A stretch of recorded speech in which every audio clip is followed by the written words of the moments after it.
Thank you. Thank you everyone for joining us. Thank you, Michael Miranda, our fearless host.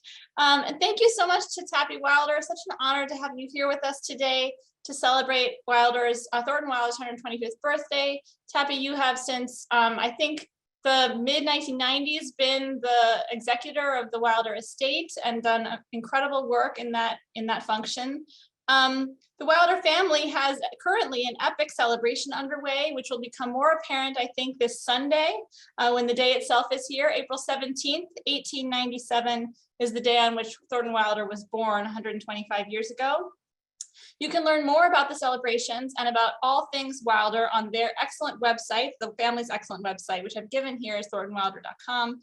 I also recommend Penelope Niven's exhaustive biography of Wilder, which I'm going to hold up so you can see how big it is. For those wishing to learn more about him, this is a curator's dream, is to have a resource like this about the collections that you steward. So here at Beinecke, we are proud and honored to count ourselves one of Thornton Wilder's enduring homes. Wilder was, as many know, and as Michael mentioned at the beginning, a Yale graduate. He was also a resident of New Haven and Hamden, neighboring town Hamden, for much of his life, despite a childhood and young adulthood very much on the move and a lifetime of travel.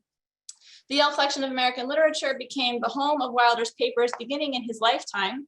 The papers were stewarded at Beinecke in part by Isabel Wilder, Thornton Wilder's sister, after his death.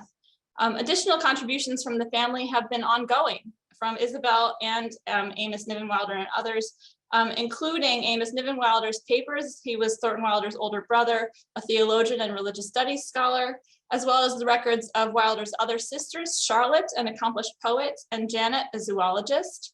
All the Wilder siblings were published writers, about which we could speak more and maybe in a moment.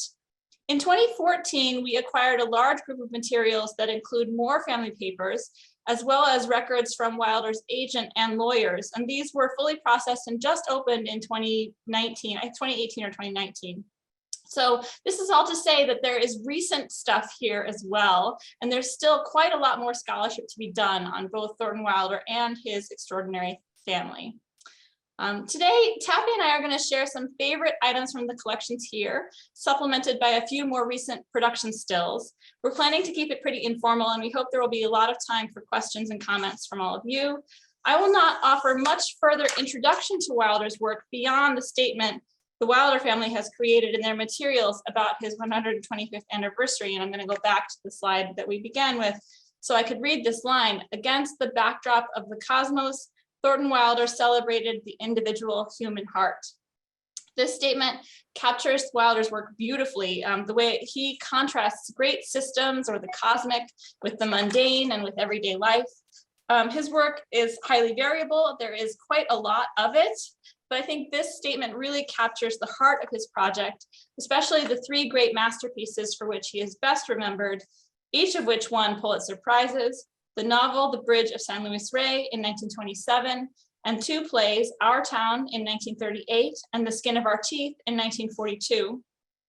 In addition to these, Wilder wrote another 6 novels and another 2 or 3 full-length plays, depending on how you count the plays, plus several adaptations, plus many more one-act plays and playlets, and much nonfiction, much of which has been celebrated, and much of which remains on stages and in print, thanks in large part to the efforts of the estate under Tappy's leadership. We encourage you to read beyond the greatest hits. And before I go on to my first pick, I wondered, Tappy, if you had any more to add in the way of introduction, and also if you could tell us a little bit about this amazing line, against the backdrop of the cosmos, Thornton Wilder celebrated the individual human heart.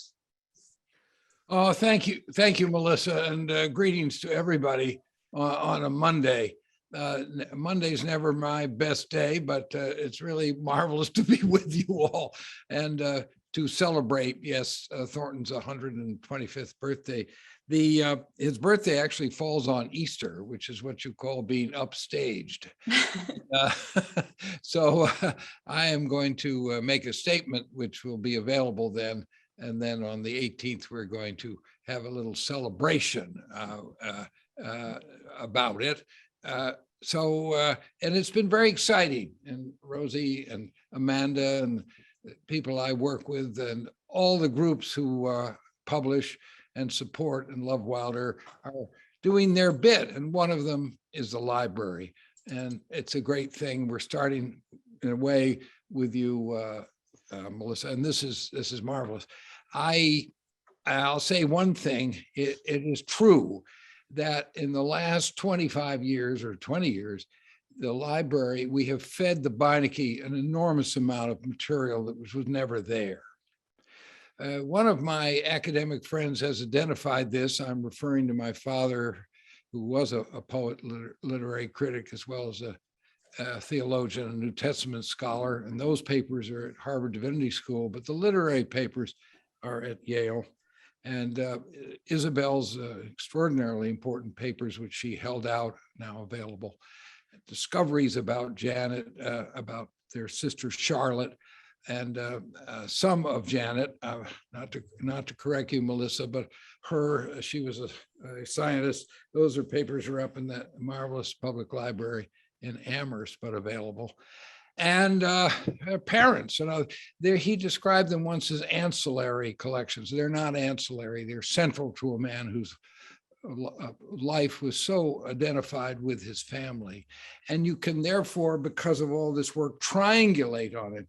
And I devote my life now trying to get people into the this wonderful archive. Of course, don't trust me. I'm his literary executor, and I'm supposed to be excited. And I am very excited about what's out there. You ask about this statement. Well, I'm not going to reveal the author, but I'll tell you the people who are not the authors. From the beginning, when we started to bring Thornton Wilder's novels with HarperCollins back into print that were out of print and other materials, it was our goal, the family's goal, to have the introductions to the works written only by artists. We didn't want a literary executor doing that. We didn't want even a librarian, and certainly not a scholar. They study it. No, we wanted an artist. We wanted the artists who'd never given up on Thornton Wilder, who were inspired by him, who were inside the whale, so to speak, who understood where he was coming from. Those are the words we wanted.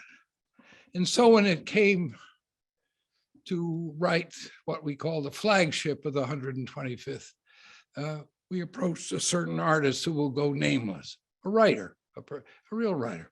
And this is what I've admitted a certain amount. There you got gender. This is what we came up with. He or she is not identified. We just want you to enjoy it and savor us and tell us if you have any suggestions to make for revising it. So far, none have come in. So it's the artist writing about Wilder. And that's been the story all the way at the front of the books. The back of the book is a different matter. And the study of Wilder, which is very exciting. And the new Wilder Journal from the Wilder Society is the latest contribution to that. So I will now stop my remarks. Well, your little hint eliminated my guess, so I'll have to think some more about who I might guess. So for my selection of materials today, I wanted to focus on two of Wilder's plays because I love theater history and because they are a great pair of masterpieces, because they are two of my own personal favorite plays, but most of all, because they illustrate why Thornton Wilder's work is featured in my current exhibit at Beinecke, which is called Brava, Women Make American Theater. Wilder has been acknowledged by many people other than me as a great creator of roles for women, as well as a great creator of women characters in his fiction. These plays and others in his body of work have not only shown his great compassion and empathy for women, but also have given women performers capacious opportunities to showcase their talent. So I'll start with Our Town. Picking this is kind of like saying, my favorite star is the sun, but I really have a case to make here. I was actually looking for something else in Yale's digital library's digital collections when I found the photo that you see on the left. My screen capture didn't really do this photograph justice. It's really quite gorgeous.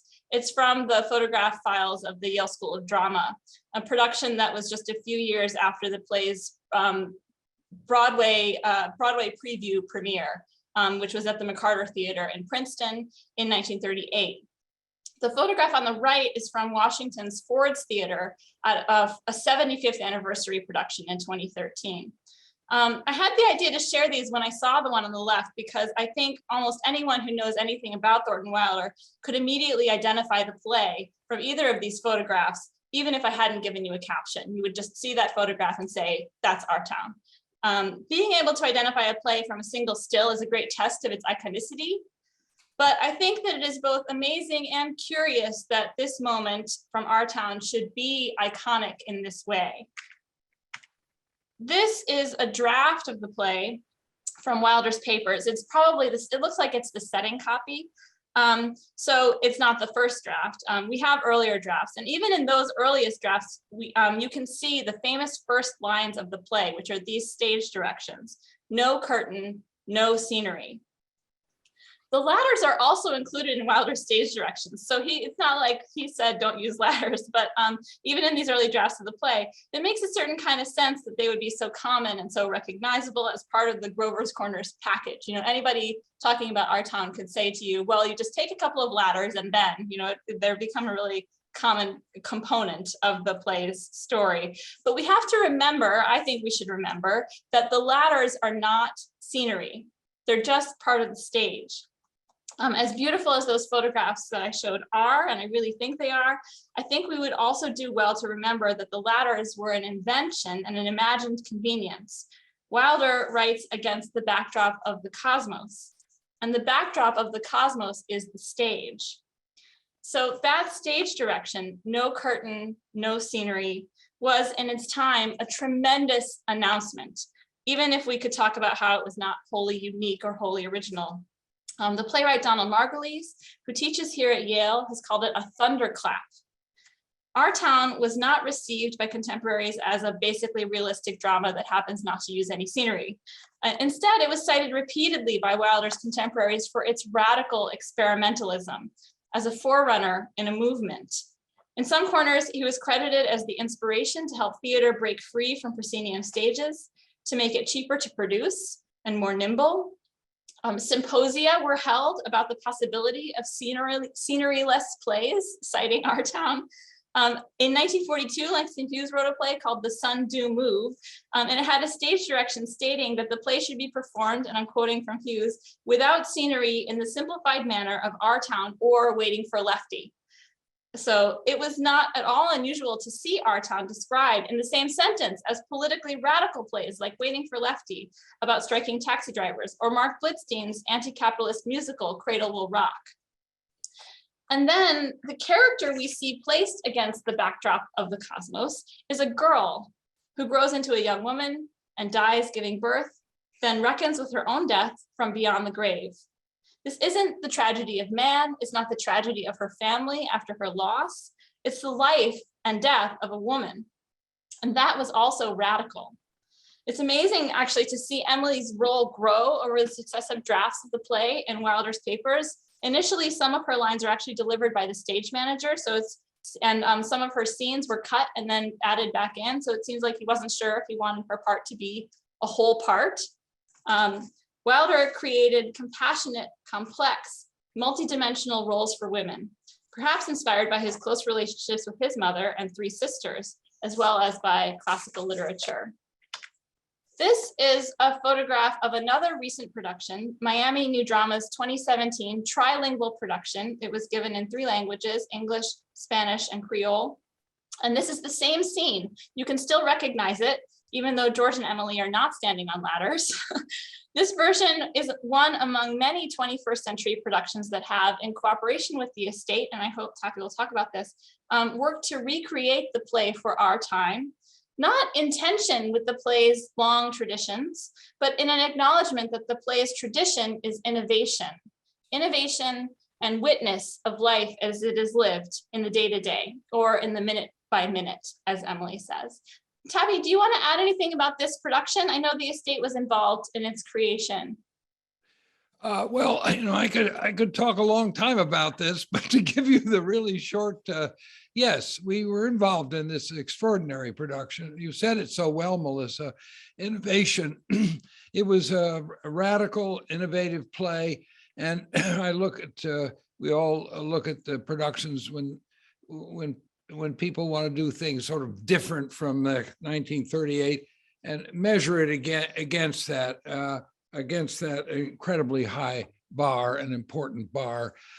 Michel Hausmann and Moishes Kaufman, his colleague, approached the estate, as you call it, in New York some years ago, and they they proposed a trilingual production in Miami, which is a trilingual city and is a city of the 21st century, if you will. And we were very excited about it. It's done around the world. There are many of Thornton's letters. I put some into the afterword that I've written several versions of Our Town, where Thornton says, people say, is this a play about New Hampshire? And he says, it's a play about everywhere. I get letters, and then he lists 3 different countries, from Iran, from China. And the people know that our town is about life everywhere. And in the world we live in today, a multilingual world, suddenly the idea of trying this, not a gimmick, but something very real. And Michel Hausmann brought off an absolutely beautiful and moving production of the play in 2017 in Miami. And it's now actually a Samuel French acting edition. And it's done recently in Dallas professionally, and being done by amateur groups around the country. And what an expression of this great play in terms of the culture we live in today. It's often Spanish and English. This has got some Creole in it. I can tell you, when a Creole mother yells upstairs, telling her kids if they don't behave themselves and get dressed and brush their teeth, she's going to come up and do something, you know what she's saying, even if you don't know Creole. It was a wonderful experience. And the kids from Miami who came to see this production, many of them, I suspect, seeing their first play, that was one of the most moving experiences, to see them understand that they were on the stage too. So it's a very exciting production. Thank you. Okay, our next pick is Tappy's, and it is, there. Yeah, the Bow Stratagem. One of my goals has been in managing Wilder's affairs is to fill in where I can the cracks, an important part of his life, and he was an adapter. His Doll's House, for example, is a pure example. That was a play that held the Broadway record for some 50 years and disappeared. It's now back in print and being produced around the country. But one of the most interesting examples, and this fills in this important gap, was the Bow Stratagem, which he completed half of and gave it up to write The Skin of Our Teeth. He was doing it for Cheryl Crawford. It was coming out of the group theater and turned into a producer. And he got about halfway through. And this is a play in English. This is a famous late Restoration comedy. This is Georges Farquhar's The Bow Stratagem. I read it and discovered it in the Beinecke Library, of all places. And I was laughing so hard that my neighbor at the next table, and I think I was on the board of the Beinecke then, gave me a terrible dressing down for making so much noise. She was reading illuminated manuscripts. Go, there you are. And it led later, and there's a typed copy of this. I carried it around in my head, and I ran into a couple of years later, Ken Ludwig. And Ken Ludwig, who knows Shakespeare backwards and forwards, lent me a tenor, a famous play, also knew Farquhar. And we met in Dallas, in Houston, of all places. And in a deli, we were having a talk. And I said, I have the half-finished Thornton Wilder adaptation of the Bow Stratagem. I said, I think he did this and this, and he was making it more accessible to the modern ear. And he looked at me. Ken doesn't cross his eyes, but he said, you have what? And it turned out he lived 5 miles from me. I didn't know that. And within days, he had the script. Within 2 years, we had a major production of the completed Bow Stratagem in the Shakespeare Theater with Michael Kahn, whose papers I believe are at Yale. Is that right? So, Yes. an extraordinary production, major production, and a new hero of mine, Vianne Cox, a great actress. It was just wonderful. And now that's being done around the country. And I'm glad to say that the Wilder Society is taking Wilder's piece, this half, which the Beinecke has, and they put it in their pickle barrel. And they will, I hope, publish it in the journal with annotations to show how Ken did this, this, and this. While Wilder had done this and this, and Ken did this and this to make it the Wilder Ludwig play. And I'm very, very proud of it. And it's a very funny play. And I think Farquhar, I hope, would be very happy about it. That's great. He's very funny. And I feel like that's a good segue into my next pick, which is, the backdrop of the Cosmos is the stage. Another take on that with a great deal more in the way of shenanigans is this play, Skin of Our Teeth, Wild and Woolly. There's a woolly mammoth in the cast. The play Skin of Our Teeth is so prescient.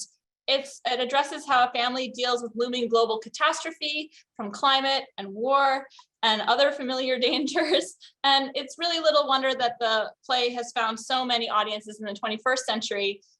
Its absurd register feels very contemporary. It feels very now when you watch it 80 years later, especially in its treatment of celebrity and politics. The top billed, this is a production from a college production at Boston University College of Fine Arts. The top billed part in the original production was Lily Sabina, an archetypal woman whose name is drawn from the legends of Lilith and the Sabine women. She's a brassy maid in the first and third acts and a beauty queen in the second, as in the picture you see here of Betty Field in the part in the center. And the role of Lily Sabina was created in the Broadway production, which previewed at the Shubert Theater here in New Haven, by Tallulah Bankhead, pictured here with her pet lion cub, whose name was Winston Churchill. More than one person joked at the time about which of them was fiercer. While in rehearsals for Skin, Bankhead penned long letters to Wilder, as well as the longest telegram I've ever seen, which must have cost a fortune, all complaining to Wilder about producer Michael Meyerberg, and maybe a little bit too about the show's director, who was Ilya Kazan. Wilder had this amazing aptitude for becoming a confidant to actresses. He was also close with Ruth Gordon and Mia Farrow. Their letters to him are here in his papers as well. And the last image I have here on the right is a letter from him, or to him, from another Lily Sabina, Vivian Lee, who played the role in a London production that was directed by Laurence Olivier in 1946. And she writes, "Oh dear Thornton Wilder, only if I wrote as brilliantly as you do could I tell you of the intense and deep joy your Skin of Our Teeth has given us. After that fulsome beginning, I hope you will believe me when I say thank you from our hearts for presenting us with the happiest and most interesting engagement we have ever had." And then she goes on later in the letter to add how I love Sabina, and she underlines love twice. As I mentioned a moment ago, the photograph in the center is of Betty Field as Lily Sabina in Act 2 of the play. It's from a production at Westport Country Playhouse here in Connecticut, and it starred Wilder as Mr. Antrobus. He also played the stage manager in our town for, I think, a couple of weeks on Broadway and in also other productions. Even though he started his professional career as a novelist, I think there's good reason many people associate Wilder more strongly with the stage. He was clearly enamored of it. He was a great lover of and a great experimenter with the way drama uses life as its medium. And he can therefore drama can point to itself in the staging of and the experiment of life, which is what he really was fascinated by, it seems. And you can see the Skin of Our Teeth now. I want to thank the Wilder family for sharing this production photograph of the new Lincoln Center Theater production, which is in previews right now, and opening, I think, next week, directed by Liliana Blaine Cruz with new contributions by Brandon Jacobs Jenkins. Look at that dinosaur. It's incredible. Taffy, what can you tell us about this production? Well, I can tell you about it that I'm packing my bag to go see it. I'll see it on opening night, 25th of this month, and it's very exciting. And that mammoth there, I've decided, is going to go into the Smithsonian Institution. Right, it takes 4 people to operate it. It's a Black family, and dealing with Liliana Blaine Cruz has been a real joy. She's a person of enormous enthusiasm. There's a beautiful profile of her brains and the title of her brain and enthusiasm in yesterday's Times in the Sunday section, for those of you who want to know more. And I've allowed some modest changes, nips and tucks, to fit her vision of the play. It's a play that opens up opportunities for that sort of thinking. We don't allow a lot of playing around with Wilder, but I do believe that no play is a museum, and we have to see it in the times in which we live. And Liliana's conception of this is incredibly exciting, and it makes it as timeless as it ever was, and as timely as it needs to be. I don't know what more I can say, because as I say, I'm going to see it, and I'm going to talk with her on the 27th. We're going to have a dialogue, and I'm sure that'll end up in the public somewhere, so everybody can see it. Well, I don't know what more I can say, except go see the play. Yeah, go see it. Hey, don't rush off to go buy your tickets right now, because we have more to show you. But go see it. I can't wait to see it. It looks amazing. That is, I might say just one thing. You realize this is a huge stage at Lincoln Center. This is their biggest stage. And you realize that this is a very big play. And it allows the opportunity for modern stagecraft, lighting, machinery. Look at this mammoth. I mean, it's extraordinary what you can do and celebrate. Let's always remember that Henry's still there at the end of the play. Yeah. This is a hard-edged play as well as a comedy. It is very dark. very dark. But we can do such things in a stage like that. And this is a play, I think, made for it. And it's breathing, as I think it has not breathed since 1942. I think it's very exciting. Yeah, I agree. It looks amazing. And they've hired a huge ensemble too. So, they're just, only 4 or 5 leads in the play, but they've hired a much bigger cast to really fill out kind of the vision of it. It looks amazing. So exciting. Okay, next up is this play, or group of 1-act plays, I should say, The Long Christmas Dinner and Other Plays in 1 Act.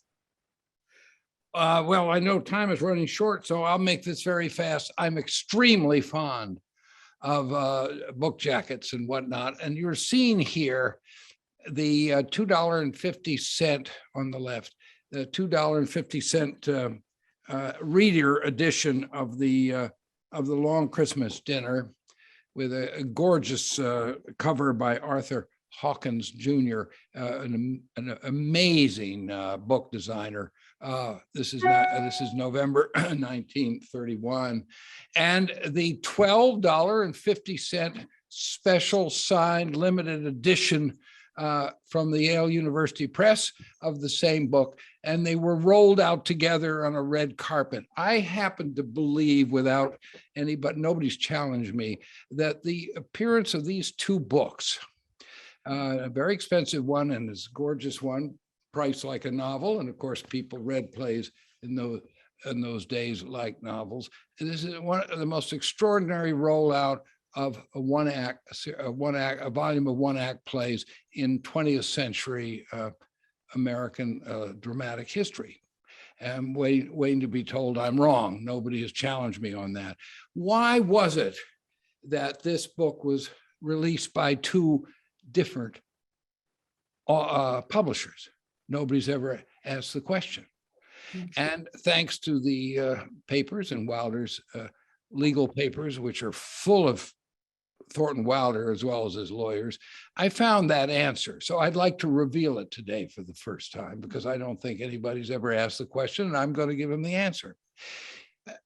Earlier, Coward McCann, the publisher of The Long Christmas Dinner, $2.50, had picked up Wilder's first book of so-called drama, his dramatic moments, called The Angel That Troubled the Waters. That was 1928, just after the bridge. The bridge changed everything. Overnight, Wilder became an international celebrity. His name was on every lips. And he, in a sense, anything he published was going to get published. He was world famous.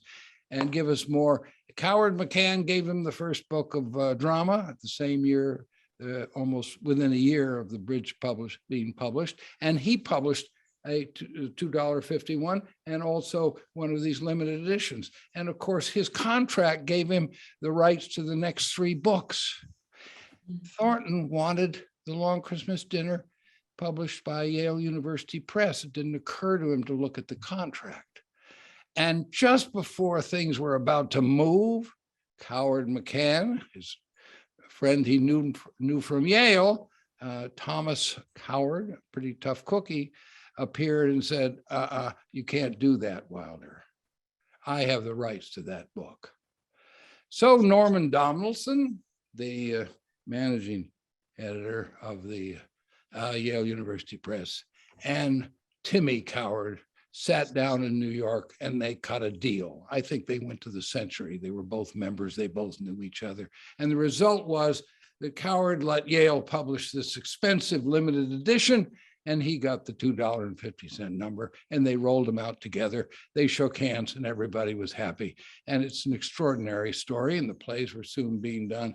Across the whole Wilder's career, flickering always in the background are the 5 at least of the 6 plays in this book. And of course, we know them as Pullman Car Hiawatha, The Long Christmas Dinner, and The Happy Journey to Trenton and Camden are particularly famous. They were the tool chests, the toolboxes from which he built our town, the skin of our teeth, beginning of another long session. They were always there. They were there, and they are still there today.